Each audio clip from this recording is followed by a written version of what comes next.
cui quando io sento parlare, ad esempio, direttore di linea del Piave, a parte che io non parlerei di Piave, perché insomma io ho fatto il sindaco 15 anni sulle rive del Piave, non l'ho mai sentito dire nulla se non passa allo straniero, evocando, diciamo così, i miti della prima guerra mondiale. Però insomma un fiume sacro alla patria, l'Italia non può essere strumentalizzato da una parte o dall'altra per un interesse di bottega. Il messaggio non potrebbe essere più chiaro, basta tirare in ballo la linea del Piave in vista delle regionali, espressione spesso usata dagli esponenti leghisti per dire di fatto che il candidato presidente del centrodestra spetta a loro, Zaia o non Zaia. A Focus TG, ospite del direttore Luigi Baccialli, il numero uno dei meloniani in Veneto, dice semmai che il Piave altro suggerirebbe.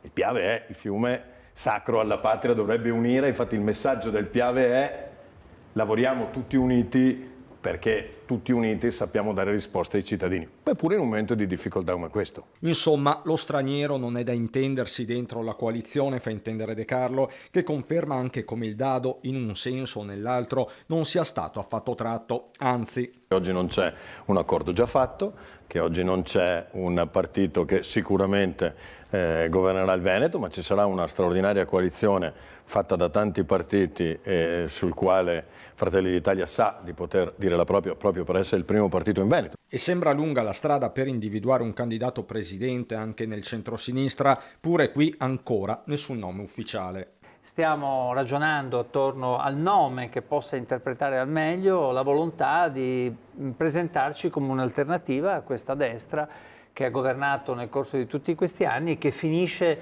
secondo me, anche non positivamente il proprio mandato. Lo finisce con liti e tensioni, ma anche con risultati che non si vedono. Autonomia e pedemontana, solo per citare due fronti aperti, emergenza casa e sicurezza del lavoro, i temi urgenti. Al momento non si prevedono primarie. Diciamo che la strada prioritaria che è stata scelta in questo momento è quella di individuare una soluzione nel confronto interno alle forze che costituiscono questa alleanza di centrosinistra.